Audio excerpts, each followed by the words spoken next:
Hello everyone, welcome to another video. So if you see the recent developments, the top NATO officials have openly urged member countries and businesses to prepare for wartime scenarios. And this is not just a routine rhetoric, it signals a significant shift in global geopolitics. So on one side, Russia escalating its measures and its missile programs and NATO contemplating the preemptive strikes. The stakes have never been so higher.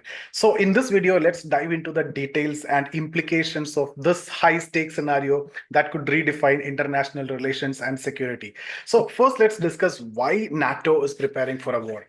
See, NATO's call to action is rooted in recent events, including, Russia's deployment of intercontinental ballistic missiles in the Ukraine conflict. And such actions have raised alarms across Europe, with countries like Germany taking unprecedented measures. And NATO officials now discuss openly the possibility of a preemptive strike on Russia to neutralize potential threats before they escalated. So the idea is simple, but again controversial. Destroy the missile launch sites before they can be used against NATO members like Poland or Germany. Now, if you see Germany's preparation for a possible conflict, that again highlight the seriousness of the situation. Historically, Germany maintained extensive bomb shelters during World War II and Cold War.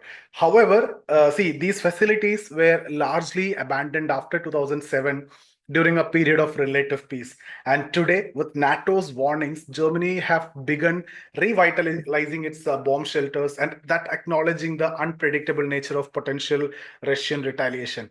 And this decision actually underscores the escalating fears within Europe about the fallout of a preemptive strike. So let's also discuss about the concept of preemptive strike. Okay, it's actually a double-edged sword. See, the idea of preemptive strike is not new, and NATO's Defense Committee have argued that attacking Russia's missile silos could neutralize the potential threats.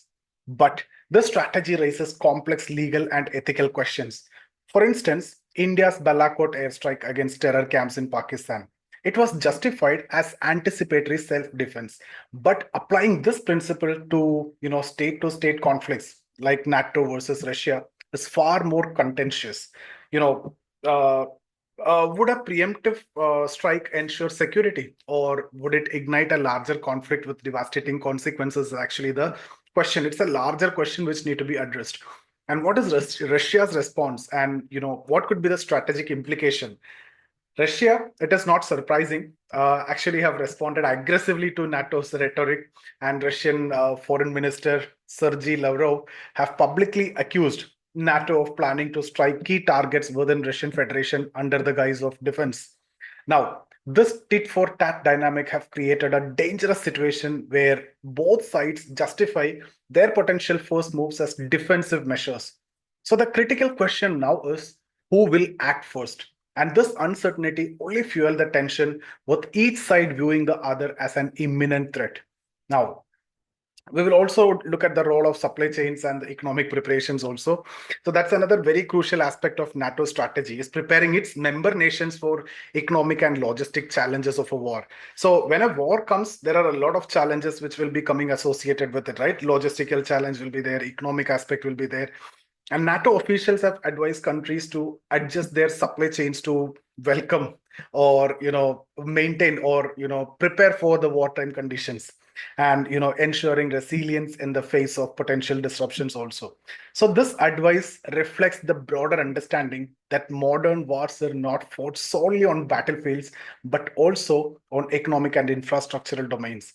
Now, if you see, if you make a comparison with a historical context, see, this is not again for the first time that the world has began, or witnessing this kind of situation. Now the world is on an edge over a potential global conflict. During Cold War, again, tensions between NATO and the Soviet Union were similarly very high, but diplomacy prevailed over there. Today, if you see, the thing is that the stakes are different. The situation is also different. The rapid advancements in missile technology, again, along with the unpredictability of modern geopolitics, that make the current scenario even more volatile. And NATO, openly stated, in fact, they openly stated the strategy, right, of preemptive strike. That further again complicating the issue and showing that risk of miscalculations also that can lead to a potential big conflict, a global conflict. So what is that deadline? Jan 2025 deadline. That's a critical period that we need to discuss again. See, the next few months, particularly if you see leading to Jan 2025, are expected to be extremely testing. With US President Joe Biden nearing the end of his term, some speculate that his administration may take bold action to shape geopolitical landscape before a potential transition of power. So this transition period can witness significant events from heightened tension to outright conflicts with far-reaching implications for global security. See, he may take a stand that he may not take such kind of decision, but there is a possibility during this transitional phase. 2025 Jan, Trump will assume the presidency, right? So before that, something major, something significant can happen. Such kind of decisions may be possible from US side.